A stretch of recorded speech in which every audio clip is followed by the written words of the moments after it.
What is up, everybody? Welcome back to Behind the Lou. I am joined with Sean and welcome back, Mason. I'm I'm Brendan, your French host. now.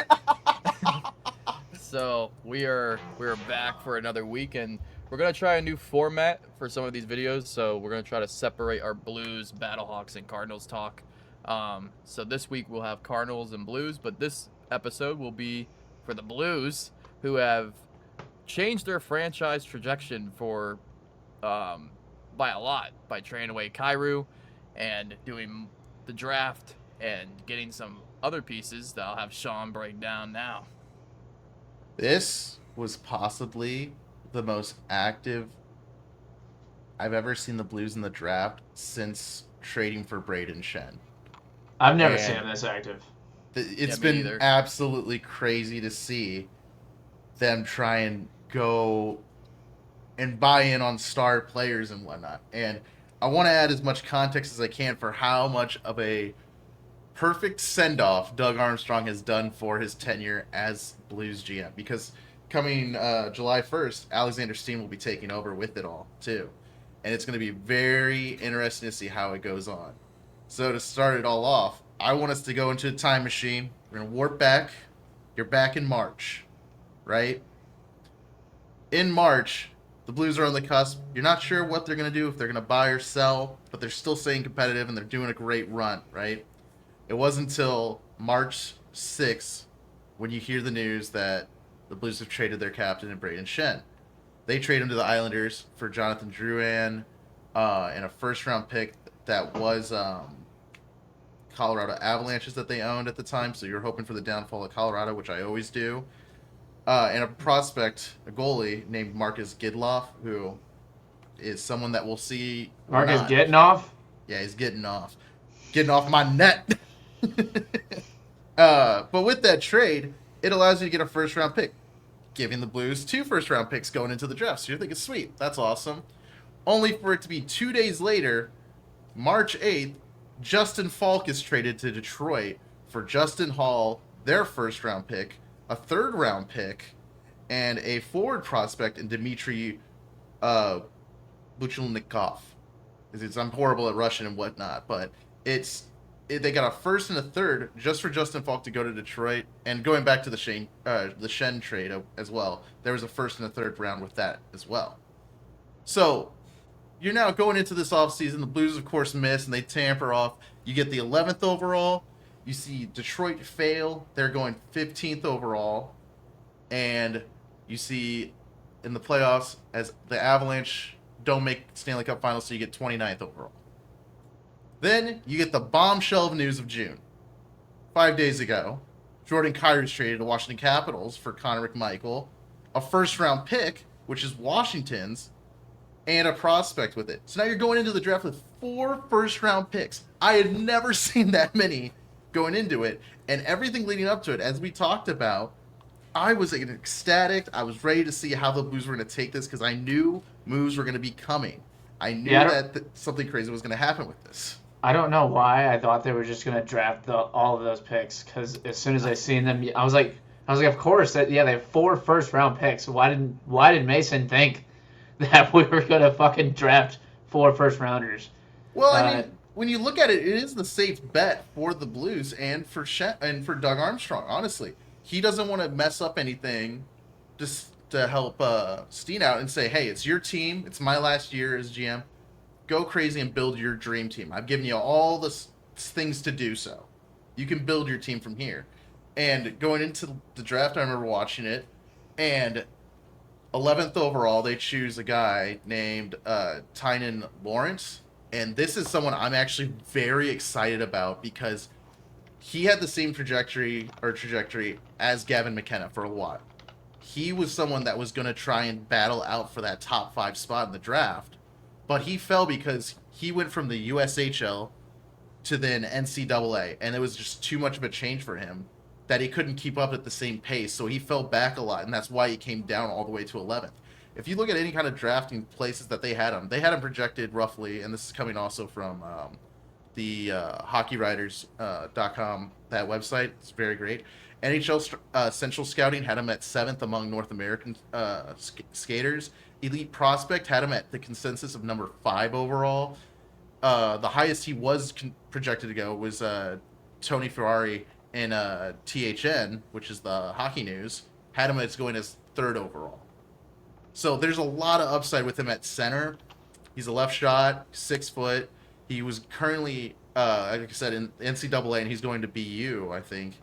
And his strengths are that he is a high-end competitor. He plays a 200-foot game and has a high IQ and attention to the game for like those small details, things kind of similar to what Thomas can do.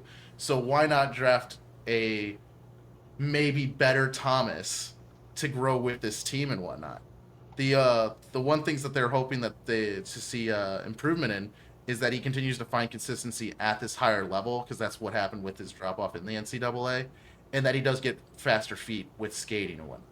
So here we are at the draft. We got 11th overall. We still have these 3 picks, and I'm thinking, all right, we got 15 and 16. There's these twins that I see that the Pittsburgh Penguins got. I think they're called the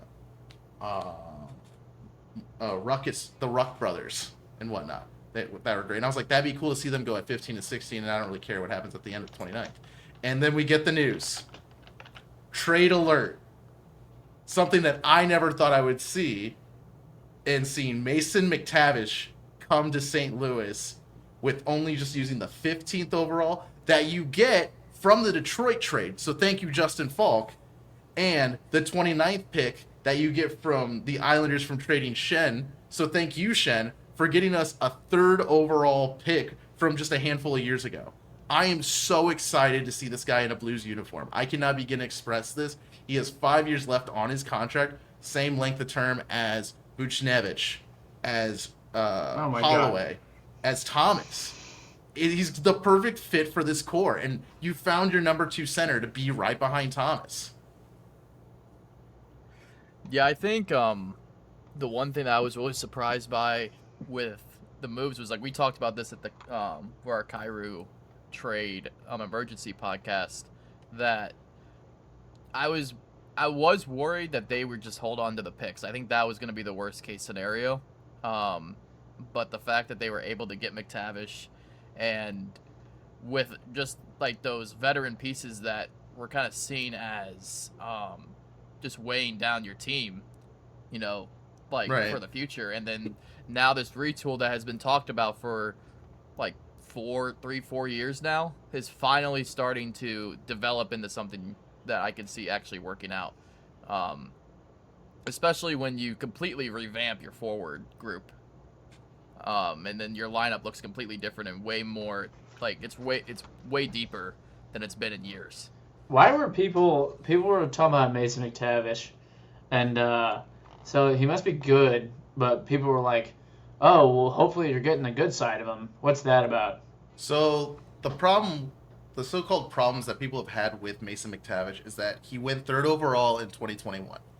To put in perspective of players that went around that time, you had Owen Powers, who went 1st overall in Buffalo.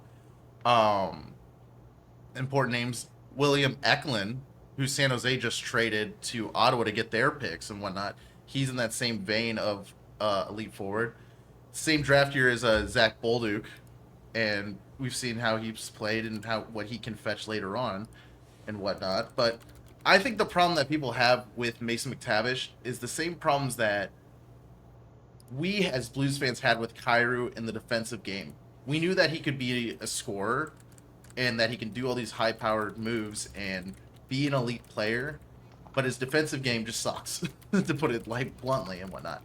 But he did find that consistency underneath Greg, I forget his name, I think it's Greg Cronin, the former Anaheim Ducks head coach, who we just hired as an assistant coach too. So I'm sure there was some pull there to make it all work, and some insight scouting of like from Cronin to be like, hey, I think we need this guy. I think he could fill this role for us perfectly and go forward with it. And I think that's all it is. It's just, it's going to become that, can McTavish reach that defensive level to his game that comes with being a center? And I think he can. I mean, I trust Jim Montgomery so much with the rehabilitation of players and whatnot and what he can bring out of them. And he does a Yeah. great job with younger players, so I'm excited to see how he does with someone of this elite caliber of How old is talent. McTavish? Mason McTavish is 23, and here's where it Oh, gets that's pretty really good. interesting to hear about the core. When you look at the top 4 forwards now for the Blues, it's Thomas, Buchnevich, Holloway, and McTavish. Thomas is only 26. Holloway is only 24. McTavish is only 23. Buchnevich is the oldest out of the 4 of them at 31. But then you also look at other players around here. You have Neighbors at 24. You have Jimmy Snuggerud at 22, and you have Dalibor Dvorsky at 21. This is an awesome core to see be developed. And even with Connor McMichael, who we just got, he's only 25. So the team is so much younger and rejuvenated right now. Yeah, this team's gonna be dangerous in like 3 years. So, Yeah, go, I okay, think go the ahead. one thing is like the kind of parallel with like just St. Louis sports in general. It reminds me a lot of like what the Cardinals are this year too. With just this, I think this is more of a flashier way of doing it, obviously, because Doug Armstrong acquired all these players through those trades, and they're all coming together like at the right time. So it will be interesting to see like what they will look like a few years from now, for sure. Right, and I think the cool thing about it too is seeing that just again, this is, in my mind, this is another perfect masterclass of Doug Armstrong leaving on a bang. He's perfect. Like, this is the perfect setup for any GM to want to come in to see and have like this amount of talent up front, and and only give up 2 of the first round picks. Originally, it was supposed to just be the 11th overall, but Armstrong hung strong. Like he stayed strong in staying firm in his negotiations, saying, "Nope, I'm not giving up 11th." And then they do the pick, and then Anaheim comes calling again. They're like, "All right, we'll do it for 15th, but you got to add more." Well, we were And they trying to do get the that draft. guy from Dallas, right? Jason That's what I heard Robertson, yeah. afterward. Yeah. Yeah, that's all. So- He didn't want to come. So to St. who would Louis. you rather have? So would you rather have had that guy than McTavish? No, I don't know anything because- about these dudes. Okay, so Jason Robertson is the Dallas Stars like star forward right now. No pun intended with it, but I'm kind of happy that we're not pursuing it because of how much of a price tag it's going to cost. Because not only did he deny a trade coming to St. Louis, or like didn't make it worth the while, he said he wouldn't sign here. He was offered $15 million a year from Seattle, a no state tax state, like, or no state tax there in Seattle and whatnot. So he'd be making hand over fist money to go play for them, and he just said, "I don't want to do that. I'm not paying $15 million for Jason Robertson." I think, like, I know the salary cap in the NHL is going to go up and whatnot, but I wouldn't feel comfortable seeing that number next to a player's name on the team, especially if they underperform, because then it becomes a whole lot of resentment and pressure on them. But that's just my opinion. I'm happy with Mason McTavish. I think this is great. I truly believe in Montgomery, and like I keep saying, that he can, make a great player out of this. And if he does, it's a steal. McTavish makes less than what Kyrou was making. He only makes $7 million. He's making less than Holloway. For a second line center, that's great. I think that's like the biggest thing is just the amount of salary cap that this relieved, but also arguably made the team pretty much equal to what it was last year, I would say, like talent-wise. Would you agree to that? Yeah, I would. McTavish's numbers from last year, he had played 75 games, only 17 goals and 24 assists for 41 points. And he kind of fell out of favor with Joel Quenneville, who's now the head coach there and whatnot, and trying to adapt to his style. So it makes sense on why the Ducks are ready to move on. The Ducks are completely just blowing up everything on their roster right now. I don't know what that team's going to look like going forward. Why are they doing that? They just went to the playoffs and did pretty well. Yeah, they went against Vegas, and they could have taken them. I don't remember if that series went to 6 or 7, but they played very well. They have, like, that roster and goalie. I think they still have Dostal, who's going to be their goalie. But the whole defense is gone because it was made up of John Carlson, Radko Gudas, and Jacob Trouba. Gudas has now been traded to Florida to re-sign there. Carlson's now been traded to Carolina to try and sign there. And it just seems like they're doing a bunch of disaster recovery, which I don't know. I don't know why they wanted to reconstruct this team like this, and I don't know if Quidville kind of agreed to like sitting through another year of mediocrity of wanting to see the Ducks flounder and whatnot, but it doesn't make sense to me. Yeah, I But was go I ahead. was also wondering like with these moves and like the relief in the salary cap that the Blues have now, what do you think it looks like moving forward with like free agency potentially for this team? So this is where it gets more interesting, and I'll kind of continue on with the timeline of it all. With the Blues keeping the 16th overall pick, they draft Maddox. I can't pronounce his last name because it's super French Canadian. Dejanets, and he's another forward center. I think it's a reach technically from the draft perspective, and that not a lot of people are drafting from the QMJHL, which is the Quebec minor league, um, because they just don't see as much talent coming out of it. But there's clearly some scouts in St. Louis that are putting faith into this players coming out of there to see what they can and can't be. And this guy is apparently a dog. Like, he is a strong competitive like player with a great drive and work ethic. He has great speed, and for the scouts to call him out for already having a physical presence at 17 years old, I want to make sure I'm getting this right. This guy is just want to make sure. I think, yeah, 17 or 18 years old, and he's already 6'4". Like, and to have a physical presence is It's like insane. Jordan Walker on skates. Yeah, like that is insane to me.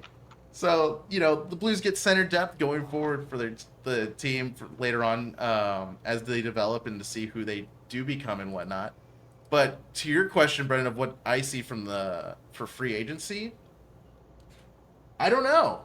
I don't know what else you can make out of this. I mean, the only other thing that happened at the draft too was the Blues made a great trade with Toronto to get Brandon Carlo for his 1 year to be here as a kind of stopgap, and we only traded 2 third-rounders. Which, guess what? We got those 2 third-rounders from a Shen trade, a Falk trade. So it's like I can't. This is just such a masterclass of what Doug Armstrong has been able to do with those players in Shen and Falk, and I'm so happy to see this team doing so much. It makes me ready for another playoff run. It's getting me that hype, that excitement that I've been missing from this team since 22 probably, because that was the last real big run where they ran into Colorado on their cup run. But there's something building here that I'm excited to see. With other news with that too on the free agency market, there's going to be about 12 million in cap space, so they could get another forward. They could get a defenseman, but I feel like that stops your players from developing. And also, we don't know what ownership is asking of Doug Armstrong / Alex Steen. If they're asking him, hey, build a competitive team, but still try and stay under the salary cap. Has Steen completely taken over now? Steen will take over July 1st because that's like their calendar year in the NHL and how they do things. So he'll be in charge of free agency. And then Armstrong's still like holding Steen's balls and stuff, right? Though. Yeah, pretty Okay. much. He's just gonna be like a mentor for him of being like, hey, I'm not gonna make these final decisions. I'm just gonna get paid to give you my 2 cents on what I think you should do with the team, kind of thing. The Blues did something similar to this with scouting and coaching with Ken Hitchcock. Ken Hitchcock used to coach the team throughout the 2010s, but then he was let go, and he traveled along. He did a couple more coaching stunts, but he came back to St. Louis to want to be a scout and oversee coaching with it all. And he's pretty much, I would say we could owe him the credit to coaching up or training or mentoring Steve Ott into being the coach that he is now today. So does that mean Armstrong's going to be on payroll? Probably. I think he is for like the 2 or 3 years during this transition period of giving the full keys to the Ferrari to Steen and whatnot. Because I know in other sports, sometimes when you're just like providing advice, you're just a mentor, and then those people that took over your role just kind of like hit you up. Yeah. Like, hey, Because that's what Ricky Prohl did with Mike Martz for the Battlehawks this last season. I didn't know Right. if Armstrong and Steen were going to work like that, or if the Blues were actually going to pay him.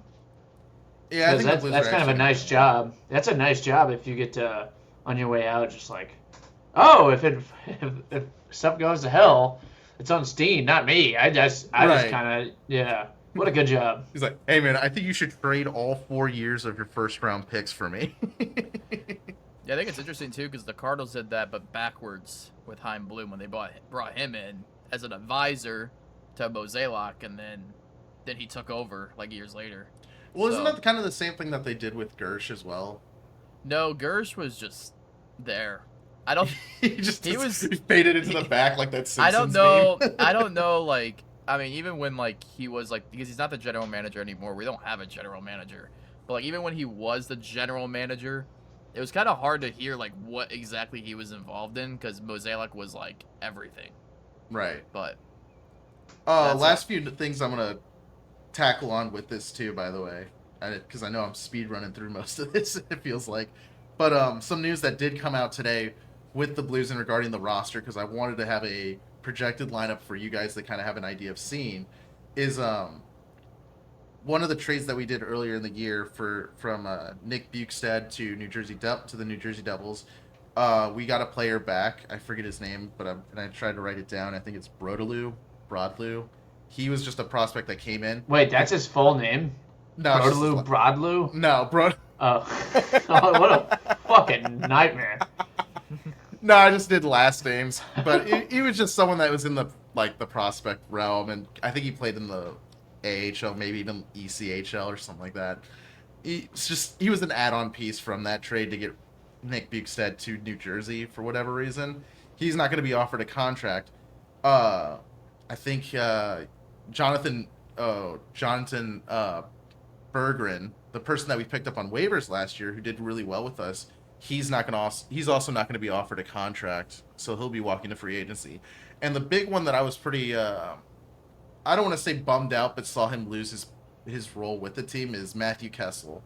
He was drafted by the Blues, and it was nice to see him develop here for the last 3 years, but he never was able to get a role. Like, when you're losing your position to, like, Justin Hall, and you're the younger player and you just can't put it together, it's kind of a sad thing to see. I mean, we saw the same thing with Scott Perunovich too, like a few years back as well. But with those players gone, it definitely now opens my eyes to what the lineup would look like. And I'm gonna put my glasses on so I make sure I read this correctly, because I'm writing.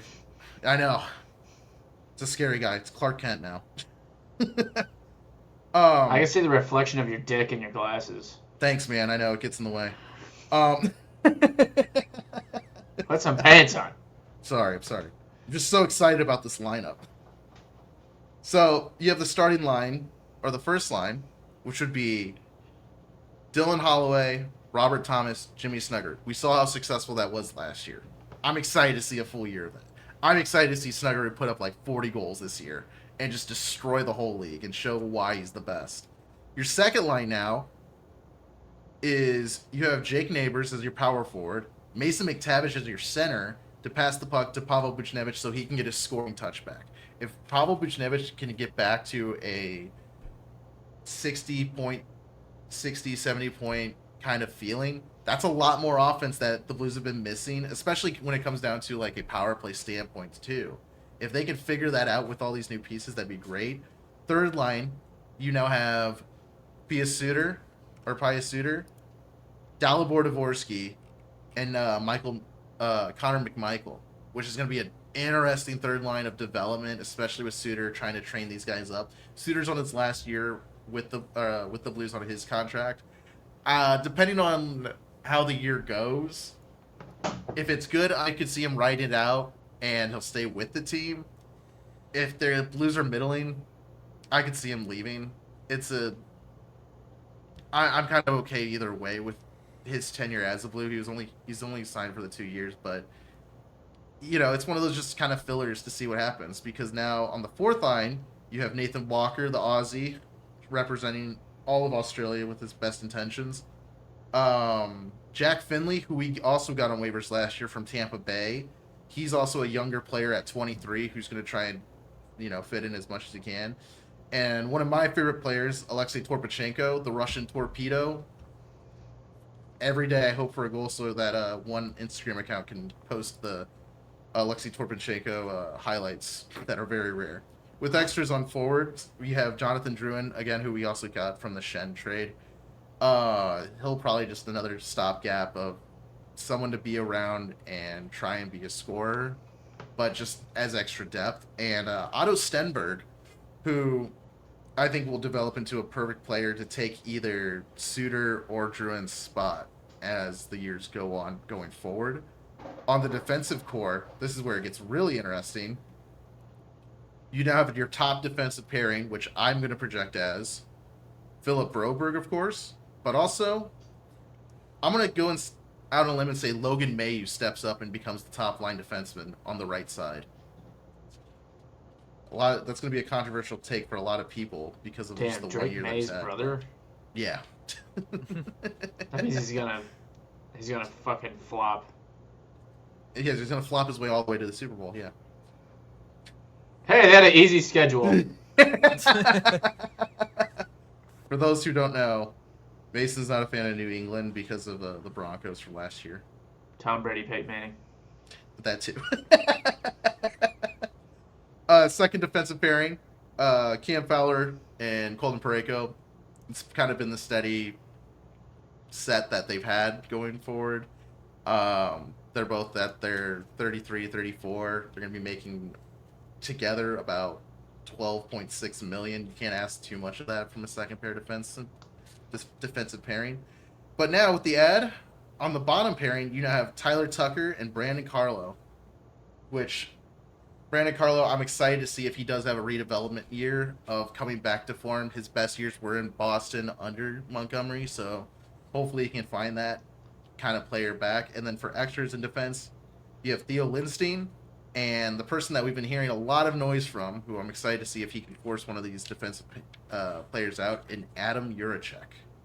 Because a lot of people have been pointing out that that's part of the reason why the Blues might not buy out in free agency, is because they believe Adam Juracek's ready to make that step to the NHL.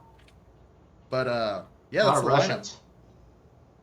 I don't think there's only one Russian. Wait, what the hell's Juracek mean? I think that's a good question. Let me double check. I don't think he's Russian. I think Juracek, I'm a Bill. He's Russian? No, I think he's Czech. Let me find him. Give me 2 seconds. He is from Russia. Nope. Ukraine. All right, this is gonna suck to pronounce. Kladovi Czechia. Oh, his last name has Czech in it. He's actually from Czech. Yeah, Adam Juracek. And his brother David's also in the league somewhere. I just don't know where right now because he got traded around a bunch. No, but my last question to probably wrap this up is, Sean, what are your expectations for this team for Playoffs. the upcoming Next playoff season? team? Yeah, this should be a playoff team now. You really just first round and exit, or deeper than that? I expect this team to be competitive. I want this team to be competitive, and by buying in on who they have, they should be. If this doesn't work out, then it shows that I would say it shows that we were sold false goods from Doug Armstrong. That's what it would tell me, at least, as a fan and from watching the product over the last few years and whatnot. I've always had faith in Armstrong. In Army we trust. That's kind of my thinking of it all. I can't go wrong with betting against a guy who brought a first Stanley Cup to a town. I can't go wrong with the fact that he's one of the longest tenured GM. If he were to stay GM past this year, I think he would have been GM for over actually, he might have been 15 to 18 years. And that's very rare for a GM in the NHL. I know they stay around for a while, but that amount of tenure, it's so impressive. And he's built so many good teams. Those mid 2010 teams for the Blues were so much fun to watch. He brought them out of the dark ages from the mid 2000s and made them competitive again. And they've stayed competitive since about, what, maybe 2013 to 2022. A full almost decade of competing in playoffs and going for it all, to now this back half of, like, is he losing touch with the game? Is he not doing his due diligence and making sure that these players are developing into who they say they are? I don't believe that. I have too much faith in what he's done. The track record shows that he knows how to build a winning team. And this is him setting it up. He's someone who also, during one of his last press conferences, said he believed that he's going to be leaving the team in a worse spot than how he found it if he didn't do something. And now he's done something to put him in that competitive edge. And he knows he knows St. Louis so well that we're not going to sit around and wait to be mediocre for all these years again. He wants us to be competitive, and this is us buying into it. It'll definitely be interesting to see, for sure, to see how it all plays out. But any other final thoughts at all from you guys? I'm glad Kyrie's gone. Oh yeah, because we didn't get Mason's take on this. I'm ready to hear this. We did it. I just that dude, he's good. Like, he's probably gonna get his restart, and he went to the Capitals, right? Yeah. Yeah. I think he's gonna do well over there, but it just wasn't working in St. Louis, and I just think it was way too much like twiddling our thumbs. Like maybe it could turn into a Jordan Walker situation, but like I felt the same way with Jordan Walker too. It's like how much time are we gonna give this guy? Oh, I have things to talk about with him in our next episode. Yeah, I'm just doing it. I'm just putting it all in comparison. And I didn't really care for his personality much. He's a young kid, whatever. But see, that's the thing that we talked about last time too, and it's that he has the attitude of, I'm still one of the kids with a group. But he's the same age as Thomas, and if you're going to ask Thomas to step up and be a part of that leadership, Kyrie should have followed suit with it. Yeah, he's got to show some sort of maturity. And from what I hear around town and stuff and from people is that he's always out partying and shit. I don't know how much the other guys do that, but this guy is young at heart forever. I mean, so am I. But I'm glad he's moving on, and I actually trust McTavish to do more than what he's done. I'll never forget the Winter Classic where he scored 5,000 goals against the Wild. Like, he gave us some good memories, and the Berube shit that happened, like, we all hated him for a moment, but then he responded well and instantly got a standing ovation like 2 days later. I guarantee you, though, on that first game back, that he will get another standing ovation. They will do the tribute like they always do with most Yeah, he players. deserves it. Like, he'll definitely get that praise. Yeah, he's a Blue. He's forever a Blue. I'm glad he was. He just, it just wasn't good. He can be better. He's just got to go somewhere else. Unless we want to take our time and not get what he's worth early on in the process. So it's good to see him gone. I like the McTavish trade. His name's also Mason, so that's pretty cool. But now we have two Masons to cheer for on teams. We got Mason Wynn and now Mason McTavish. Oh yeah, who the fuck are the Battlehawks gonna pick up? Maybe me as a punter. Yeah. I could have been a punter. But yeah, that's where I stand with Kyrou. Good luck to him. And now I'm gonna go buy his jersey. Now it's probably cheaper because that's what I do when people get traded. That's actually a fact. I would probably do the same. Yeah, we talked about giving away a Kyrie jersey. Yeah, if you guess the next player that's going to be traded, you get a free Jordan Kyrou jersey. It'll take a couple months because we'll get one that's been waiting in the middle of the rack at Sporting Goods. But you'll get one. But no, that completes our episode regarding the Blues. Put down your thoughts in the comments and make sure you like and subscribe for more content regarding the Blues and other St. Louis sports and just St. Louis topics in general. Are the Blues fucked? Let us know. Yeah. Yeah. Did they do enough? Did they do enough? All right, Is guys. Sean too hyped on this team? The off season, what it does to a man. Yeah. The copium. Yeah, put it all down there. But yeah, hope everyone has a great 4th of July. We'll see you guys after that. So hope everyone has a safe and happy 4th of July. and then we'll see you guys next time.